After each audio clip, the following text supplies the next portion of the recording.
Salut tout le monde, comment allez-vous? J'espère que vous allez bien. في هذه الحصة سنقوم بتصحيح امتحان الجهوي أولى بكالوريا لسنة 2010. Nous allons procéder à la correction de l'examen régional première année du bac 2010. Et la question portait sur le théâtre. Ça se voit à partir de la mise en page. Pour commencer, on doit savoir que il y a des couleurs différentes. Des couleurs vertes et des couleurs bleues sont des didascalies ou bien des indicateurs scéniques ou bien des indicateurs scéniques. C'est-à-dire, c'est le non-verbal. C'est ce qu'on ne lit pas, mais c'est ce qu'on voit. D'abord, parmi les didascalies, nous avons l'identité des personnages, des deux personnages. Nous avons le nom des personnages, aimant et crayon. Nous avons aussi l'indication qui exprime le geste, le mouvement, aimant, entre, en courant. Nous avons ici un geste, un mouvement. Aimant, le personnage, l'un des personnages principaux de la pièce d'Antigone, aimant, entre en courant. Dakhala jariyan. Nous avons aussi, pour le même personnage, aimant crie, tentant de s'arracher à son étreinte. يصيح يحاول أن يتخلص من قبضة أبيه. Nous avons aussi aimant s'arrache de ses bras, des bras de crayon. Il se retire.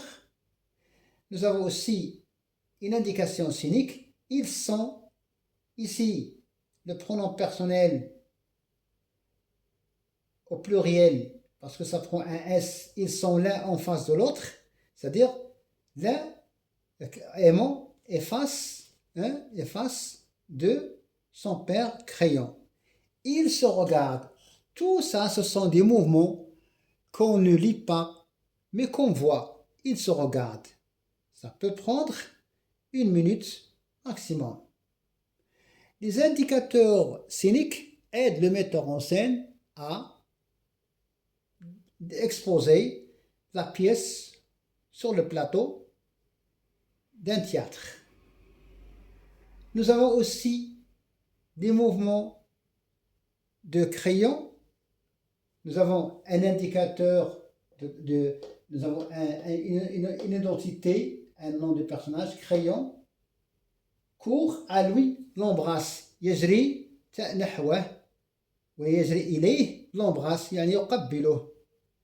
Crayon le tient plus fort. Le ici, il remplace aimant.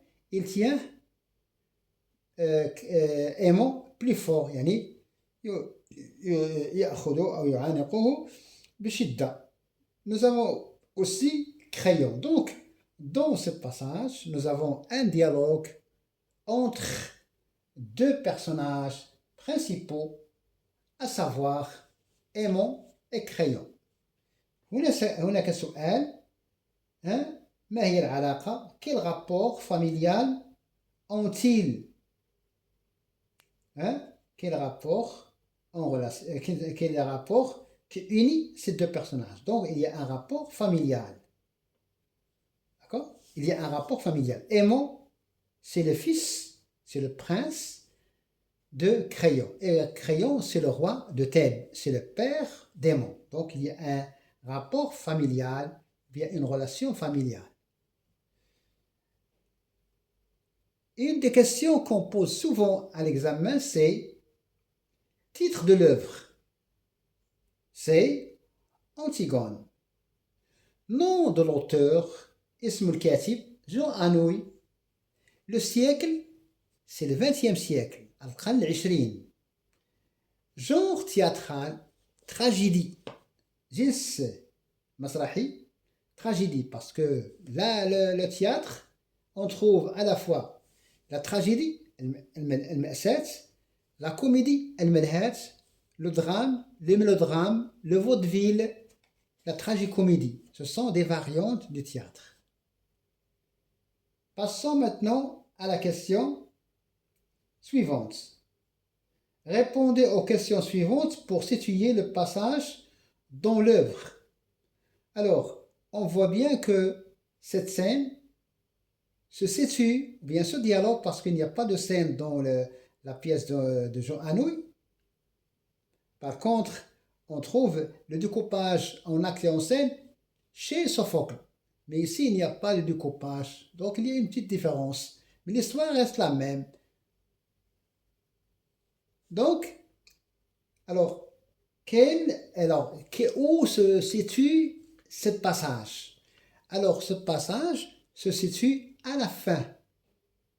Donc, on est proche de dénouement. Ce qui justifie cette réponse est Antigone a parlé, il a parlé maintenant. C'est-à-dire, il a avoué son geste. C'est-à-dire, il a dit la vérité. Il a dit que c'est elle qui a enterré Polynice. Il l'emmène aussi. Tu vois bien, hein? Tu vois bien, ici nous avons, on peut supprimer, hein? Tu vois bien, hein? Tu vois, il faut, voilà. Tu vois bien qu'il l'emmène. Tu vois bien qu'il l'emmène. Nous avons ici, c'est qui ce il, on vous reviendra sur que remplace il dans ce, parce que c'est donné comme question. Et donc, ce passage se situe à la fin parce que les gardes ont emmené Antigone pour l'exécuter. Il y a aussi une phrase qui dit que on est à la fin, je suis obligé de la faire mourir. أنا مضطر لكي أميتها. D'accord? Alors, nous avons ce tête-à-tête, cet échange entre aimant et Crayon. Il parle et utilise la question de quel personnage Crayon et aimant parle-t-il? Il parle, la réponse, il, avec S, il parle d'Antigone. Durant tout cet échange, on ne parle que d'Antigone parce que c'est l'héroïne, c'est le personnage principal de la pièce. D'accord? Quel rapport familial ont-ils avec ce personnage? Hein? Il y a un rapport familial. D'accord? Alors, la question suivante, à qui renvoie chacun des pronoms soulignés dans le dialogue? Nous avons Oblila qui renvoie Oblila. Ici nous avons, il faut supprimer, il n'y a pas d'accent. Oblila, ça remplace, il est répété 2 fois. Nous avons dit qu'il s'agit ici d'une anaphore. Oblila aimant, Oblila mon petit. On peut dire aussi qu'il s'agit d'une répétition. D'accord? Alors, là, ça remplace, le pronom personnel remplace Antigone. Nous avons une autre question. Que remplace il ici? Mais père, tu vois bien qu'il l'emmène. Il ici, il remplace les gardes. Les gardes qui ont surpris Antigone en train d'ensevelir, d'enterrer Polynice. Question suivante. Quel est le champ lexical dominant dans ce texte? Est-il de la folie, de l'amour ou bien de la mort? La réponse, le champ lexical dominant, الغالب, dans ce passage, c'est le champ lexical de la mort, الموت. Comme exemple, je suis obligé de la faire mourir. là, ici, ça remplace Antigone, de la faire mourir. أنا مضطر لكي أميتها. Nous avons aussi, j'ai tout essayé pour la sauver. Ça veut dire la sauver, non pas, hein, sauver ici, ne pas mourir. Elle a préféré sa folie et sa mort. Nous avons ici la mort. Il a préféré sa folie et la mort. Crayon considère son acte, lequel acte est d'enterrer son frère Polynice. C'est un acte, hein, de folie. هذا حماقة من Antigone. Alors, relevé du texte deux mots appartenant au champ lexical de la mort, c'est la mort. Nous avons ici mort, nous avons ici mourir et aussi la sauver. La question suivante, dans cette scène, Aimon a pour son père un sentiment de pitié, de peur ou de colère. هل Aimon يشفق على أبيه؟ هل هو خائف منه؟ أو هو غاضب؟ Alors, la réponse est, il est en colère. Ici, Aimon essaie de sauver Antigone de la mort. Mais il supplie son père, mais son père ne veut pas l'écouter. Donc, il veut faire mourir Antigone, parce que c'est la loi. Alors, ce qui montre que Aimon est en colère envers son père, il dit: tu es fou, père, lâche-moi.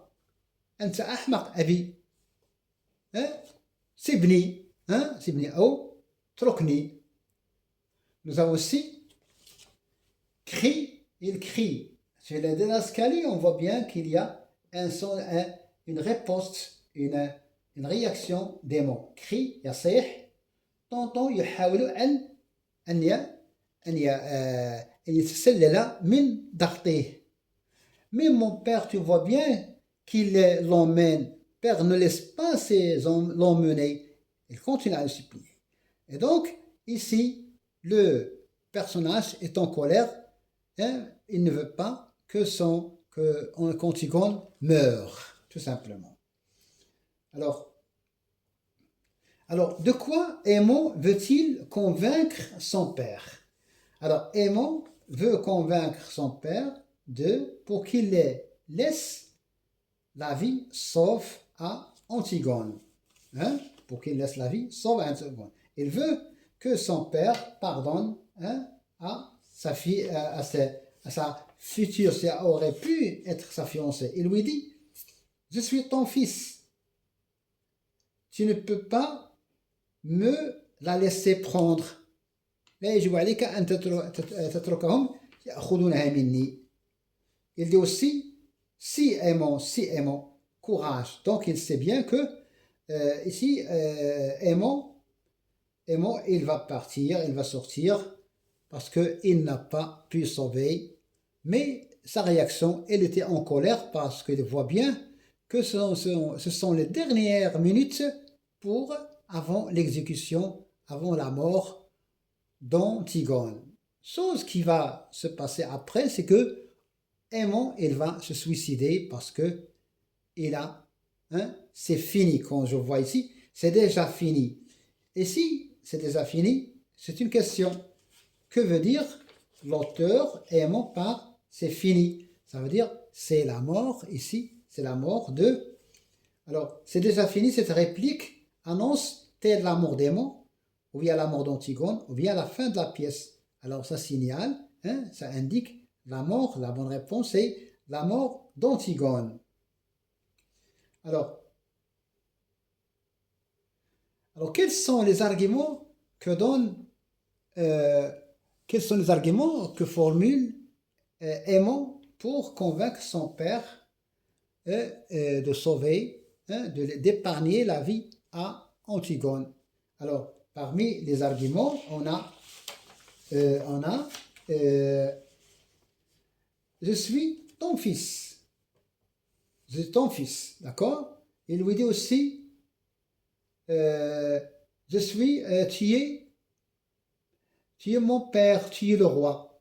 Un tel Malik, tu peux la sauver. D'accord? Alors, et moi, il dit, crois-tu que je pourrais vivre, moi, sans elle? Donc ici, nous avons, comme nous l'a signalé dans la vidéo précédente, Crayon, il dit, voilà, qu'il ne peut pas vivre sans Antigone. Et donc, il annonce déjà sa mort. Crois-tu que je l'accepterai, votre vie? Non. Donc, il va, lui aussi, il ne va pas tolérer cette décision du père. Il va se suicider. Il dit, crois-tu que je l'accepterai, votre vie? Tous les jours, depuis le matin jusqu'au soir, sans elle, et votre agitation, votre vie de هذا الفراغ.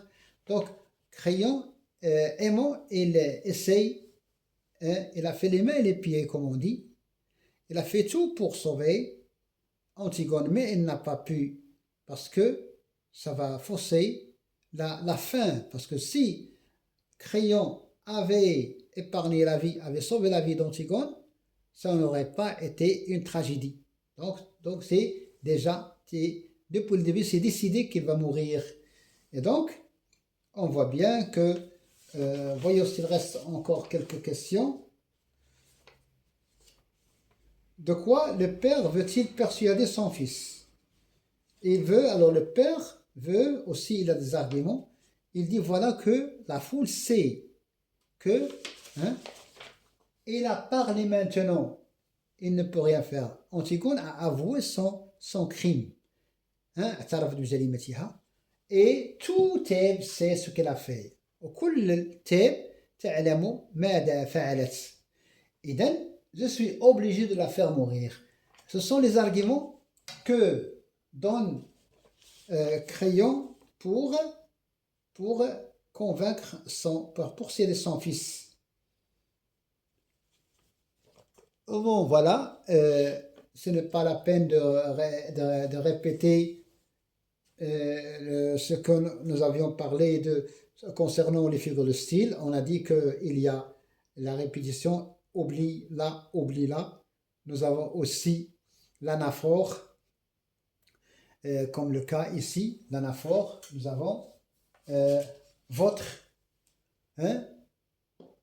ici, là, où, alors, elle aurait pu vivre, elle a préféré sa mort, ici. Alors, j'ai tout essayé.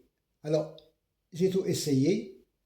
Elle ne t'aime pas. Elle, la répétition du pronom personnel elle. Elle ne t'aime pas, Crayon. Elle aurait pu vivre. Elle a préféré sa folie et sa mort. D'accord? Nous avons ici une anaphore.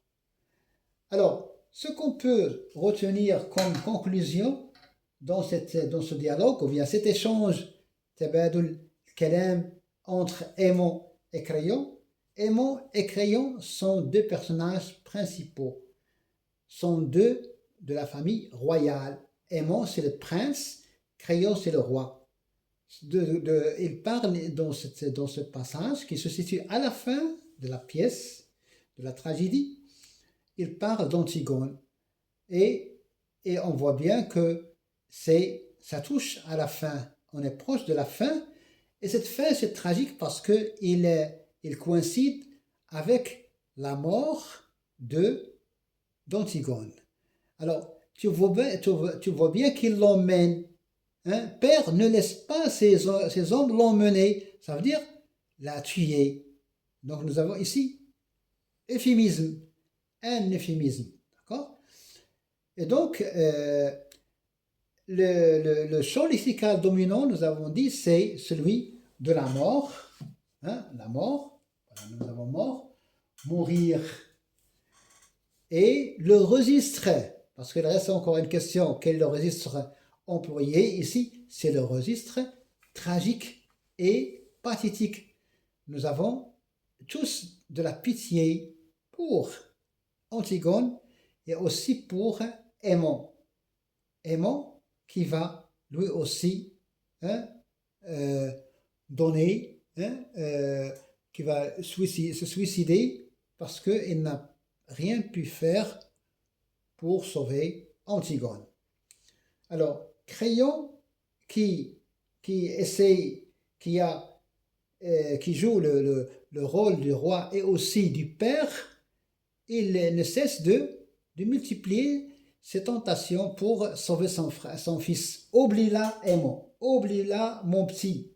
Je te le jure, le père ici essaie, j'ai tout essayé. حاولت كل شيء pour la sauver لكي أنقذها, Aimon.